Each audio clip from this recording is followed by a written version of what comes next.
What's going on, guys? Welcome back to the channel. Should you be a gray man at Special Forces selection in the Q course and once you get to group? Let me know what your thought is on this specific topic. Before we go into whether or not you should be a gray man, let's first define what the term gray man means.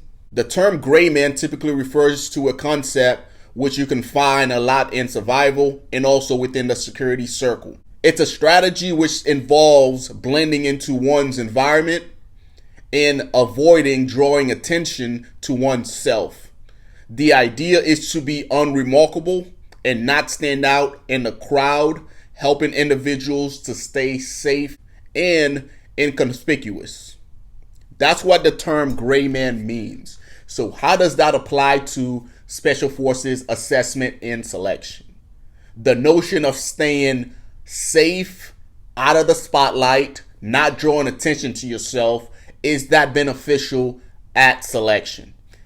I'll first go over my experience, guys, because I did use the gray man tactics going into selection and it worked out for me. So here's how selection went for me in using this tactic. Doing my APFT during week 1, I gave it all. I gave it 110% plus some. That was my base. I wasn't the first guy in from the run. I wasn't the last guy in from the run. I was right in the middle. But I wasn't a big runner. So that was me giving 100%. And that put me right there in the middle of the pack. That established a base for how I was going to perform during the rest of admin week. Now, throughout admin week, I performed pretty similarly. I went out there on the runs and the rucks and I gave it 110%.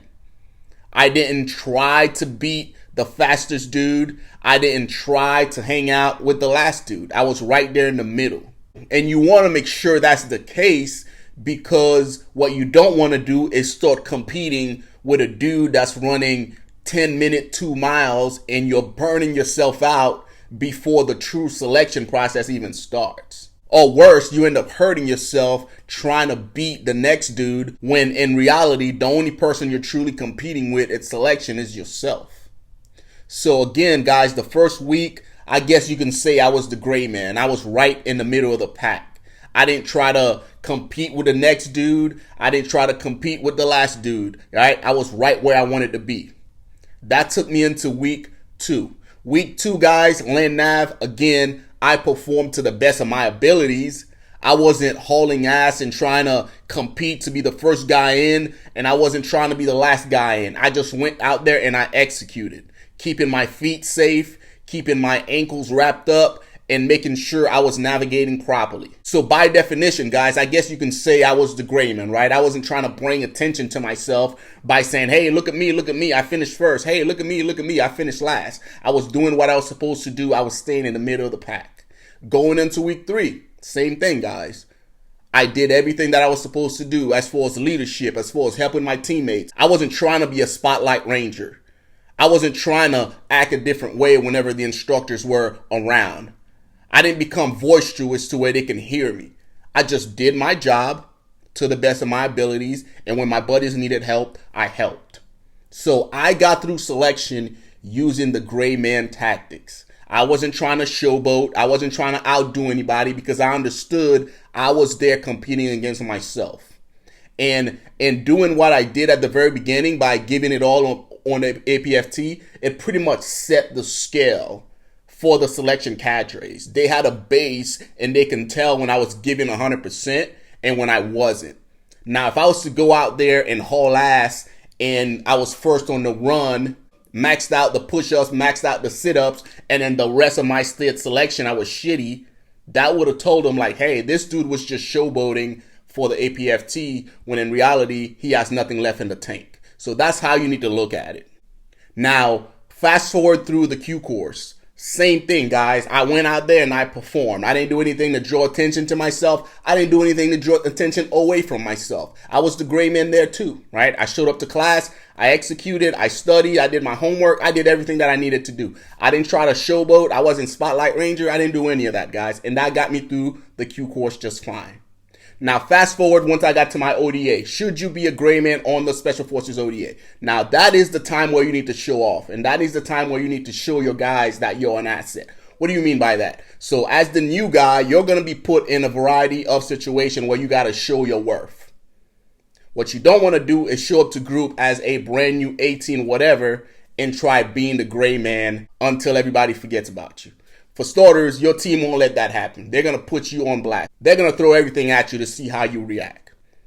From a team sergeant perspective, when I got a new guy, for starters, I let the seniors deal with everything else that needed to take place. And my job as a team sergeant was to coach, teach, mentor. And then I also took that new guy and I threw him at every opportunity that I had for him to lead, for him to teach, and for him to show the team what he was made of. Because I wanted to see if that guy was humble, if he was, a prima donna, if he was going to go with the flow. I wanted to see what his character was like. So every chance that I got, I put him on the podium and I had him teach classes. Every chance I got, I sent him down to 82nd Land and have him interact with Big Army. And as a new guy, what you should be doing at that point is not being the Grayman. You should accept and welcome those challenging, and you should put your best foot forward. If I send you to a company PT event to represent the team as a new guy, I'm expecting you to be in the best shape of your life. So when you step out there to represent the ODA, guess what you should be doing? You should be going all out, because you're no longer trying to be the Grayman.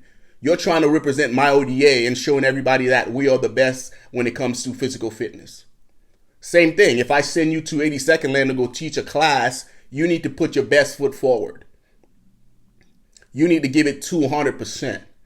Because remember, for those 6 months as a new guy, you're trying to earn your place on the team. So you want to always put your best foot forward. You want to make sure you do every task that you're assigned to the best of your ability, plus some. So again, guys, just to recap, when it comes to selection, the Q course, I recommend being the Grayman. If being the Grayman for you is running 2 miles in 10 minutes and doing 150 push-ups and 150 sit-ups, then that's what you do. If being a Grayman for you is always coming first in all the events, then that's what you do, because you could sustain that.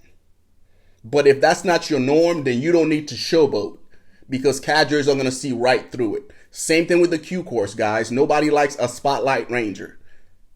On top of that, your classmates are going to see it, and they're going to call you out on that, right? So don't be that guy. Once you get to your ODA, that's when you want to run that 2-minute 10 mile if you're capable of doing it. Once you get to your ODA, guys, that's when you need to show off. If you found this video helpful, guys, like and subscribe, share it. Until next time, take care of yourself. I'll see you in the next video.